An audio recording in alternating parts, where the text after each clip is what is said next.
Hello everyone, welcome back to my channel. My name is Hannah if you're new here, and in today's video I am going to be talking about another one of my absolute favorite authors, and that is none other than Sarah Gailey. I have removed all of their work from my favorite shelf so I can talk about where to start with this author if you're curious. And so we're going to be going through all of the books that they've written that I have read so far, as well as giving you a little bit of a biographical information about this author that I truly love. They are critically acclaimed as well as fairly popular, I'd say, winning a Hugo Award, as well as writing numerous short stories and nonfiction essays, both online and in print magazines. And Sarah Gailey goes by they, them pronouns. Their writing is truly gorgeous, in my opinion, and one of the things that I love most about their work is not just that the writing is beautiful, it is the way that they execute their characters and their character arcs. Their characters may not be likable, but I find them interesting, fascinating, and they feel like real people, including the mess and the mistakes that go along with that. If you've seen any other of my reading guides, you'll know this is a theme amongst many of my favorite authors, N.K. Jemisin and Silvia Moreno-Garcia. As something that I really enjoy is great character work and unlikable main characters, or characters that are a bit messy and make lots of mistakes. Let's get into it. Let's talk about some of these books that I have loved. So the first book I'm going to be talking about is how I was introduced to Sarah Gailey, and that is Upright Women Wanted. This is a short novella set in a dystopian future where fascists run everything, sadly. And this is about our main character, Esther, who is fleeing an arranged marriage and hitches a ride on a wagon full of librarians. And these librarians are typically responsible for distributing government propaganda, but these librarians in particular are hiding their true intentions amongst the propaganda. So this is a really great audiobook if you have a chance to get access to it, but I think this is a great entry point into Sarah Gailey's writing. This work shines in that it gives you just enough of the world building to understand what's going on, but the real triumph and focus is on these great characters. This is a dystopian Western good time full of queer characters and lovely relationships between them, both as friends and as lovers. Before I move on to the next book, I do want to give LGBTQIA+ representation as well as trigger warning. Basically, all of the librarians, including our main character, are some form of queer in this book, and the labels lesbian, bisexual aren't necessarily used, but I would comfortably label most of these people as either on the bisexual spectrum or lesbians. There is also a trans or non-binary character that features heavily in this as well. Trigger warnings that go along with this include, and I'm reading here, death, gun violence, homophobia, sexism, as well as transphobia. Keep that in mind going in. The ultimate message of this is very positive and affirming, but throwing those trigger warnings out there regardless. I gave Upright Women Wanted 4 stars, and I think this is a really solid read. The next work that I read by this author was the sci-fi domestic thriller The Echo Wife, and with this book solidified that I was Sarah Gailey crazy. This is about a woman named Evelyn, her cloning technology, and her dirtbag of a husband slash ex-husband. This is a very slow-paced psychological thriller and has to do with a lot of the characters and their psychology and what happens in some pretty high-stakes situations. This does have lots of sci-fi elements, however I do feel the sci-fi is fairly approachable and not over-explained or under-explained. I feel like if you are intimidated by sci-fi, this is a pretty easy one to try. If you're looking for a thriller, I highly recommend this one as well. Trigger warnings that go along with this include death, murder, death of a child, pregnancy, as well as domestic abuse. I gave The Echo Wife 5 stars. I could not put this down, and I listened to it in one sitting. After that, I read Magic for Liars, which is more of it's a mystery novel with a fantasy twist, I would say. If you're going into this with fantasy intentions, I wouldn't necessarily say that that is the strong suit of this book in particular. I think, again, the character work in here with our main character, as well as the mystery itself, is what really drives this forward and makes this a really successful work. This is about Ivy, who was born with no magic, and her twin sister, Tabitha, who is a magic user. Now Ivy has grown up and kind of distanced herself from her sister and is a private detective. And Ivy is tasked with solving a gruesome murder at the magic academy that her sister Tabitha happens to work at. So this does have a magical school setting, and there are elements of magic. However, our main character is not a magic user herself. This does have a lesbian or queer women's side relationship, but our main character is not necessarily queer on page. Lots of trigger warnings for this one, including death, murder, abortion, body horror, cancer, alcoholism, death of a parent, bullying, and an eating disorder. I really think this one is a good time, and of all of Sarah Gailey's works that I'm looking at right here, this is probably their most popular.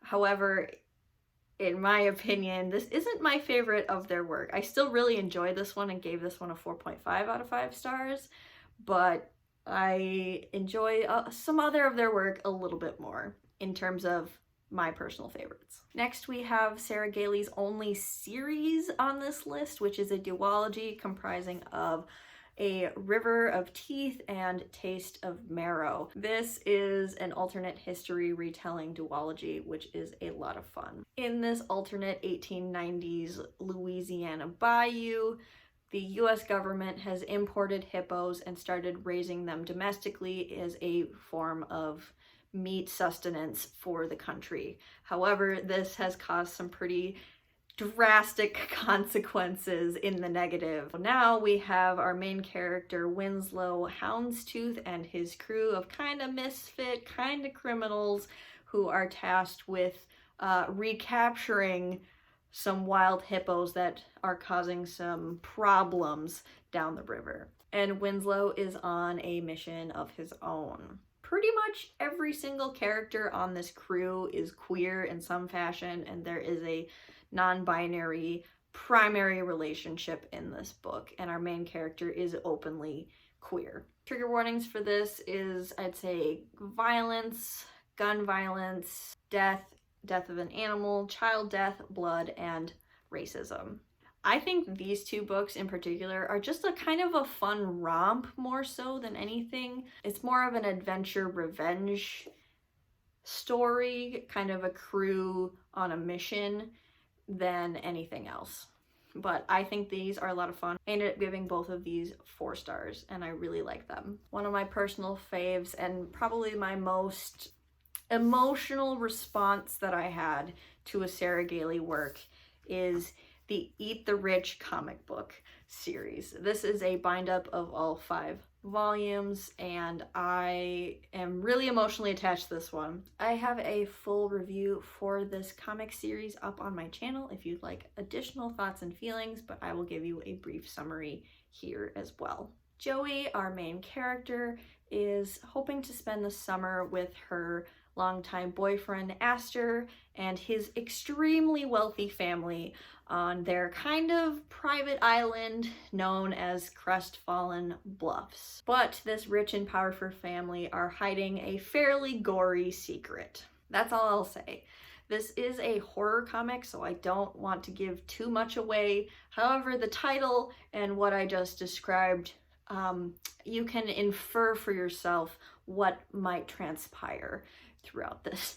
LGBTQIA+ representation in here is a We have a bisexual main character as well as a either lesbian or bisexual side character, and they do kiss on page, and it's great. Lots and lots of trigger warnings for this one since this is horror. So I'm going to read them for you. Gore, medical trauma, cannibalism, violence, murder, terminal illness, and drug use. I also want to talk about the disability representation in here. Our side character, Petal, has lupus, fibromyalgia, as well as psoriatic arthritis. And for me, that's what hit home. I do want to mention that Petal is our only character of color in this book. All of the wealthy, horrible people are white. But I do want to say that all of the white people get what they deserve by the end, in my opinion. Just food for thought. The reason I'm so attached to this comic is that the horror of it is not necessarily the gore and the violence and what's going on there, but the violence that is the US American healthcare system and how it treats disabled folks. Me being a disabled person, having chronic conditions, that was the horror for me, and it really hit home, and I felt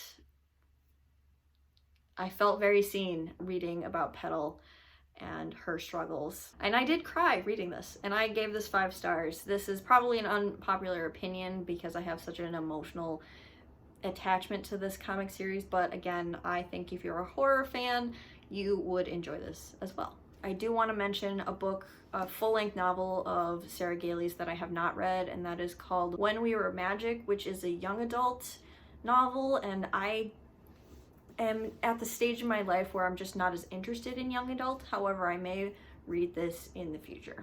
However, Sarah Gailey's latest release is Just Like Home, which is a horror psychological novel. This is about Vera, and Vera's mother is dying. So Vera has to return to her home, which holds a lot of mixed feelings and bad memories for her to settle her mother's affairs. And I will leave it at that.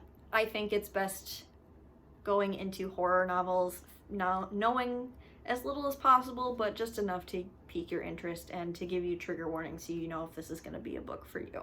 Our main character is definitely a lesbian, and our trigger warnings include murder, body horror, gore, emotional abuse, torture, child abuse, and I would say sexism. In my opinion, I think this is one of Sarah Gailey's best works in terms of writing and crafting of a really intriguing character and the emotional dynamics between her and both of her parents and how that looks and looked over time. I think this also has a really great twist.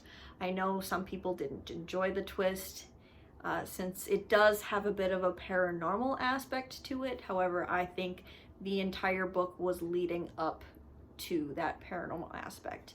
If you like slow burn things, as I do, I think this horror novel could really work for you. And I gave Just Like Home 5 out of 5 stars. So most of Sarah Gailey's work I have given either 4 or 5 stars to, but where to start? In my opinion, I would maybe start with one of their novellas, either Upright Women Wanted or River of Teeth. I think this gives you a little bit of a taste of their writing style, as well as how this author chooses to do world building and action sequences and all of that, without investing too much time or effort. However, these are both 4-star reads for me, and I think their work is best showcased in their full-length novels. So if you're willing to read a full-length novel, my recommendation is Magic for Liars. Like I said, this is probably their most popular work and most critically acclaimed, and I think it has the most wide appeal to a larger audience. This is pretty light on the fantasy and heavy on the mystery and the character work, so if you're not a fantasy reader, I think this is very approachable for non-fantasy readers. Obviously, I think my favorite work looking at these are Sarah Gailey's horror. Surprisingly, Eat the Rich and Just Like Home, I think, are my favorites just because of the emotional attachment I have to the disability representation in Eat the Rich, and just the beautiful writing and the execution of some really emotionally hard-hitting themes, as well as the writing in Just Like Home. However, I think Sarah Gailey is one of the best writers I've read in terms of their craft, and I really think you can't go wrong with any of these works. So those are my recommendations for where to start with Sarah Gailey, as well as reviews and summaries for all of the full-length novels and novellas that I have read by them. And I can't wait to read more by this author, whether it be a full-length novel, a novella, or a short story. Thank you so much for watching this video. I had a lot of fun making this, and I will see you in another video of mine very soon. Bye.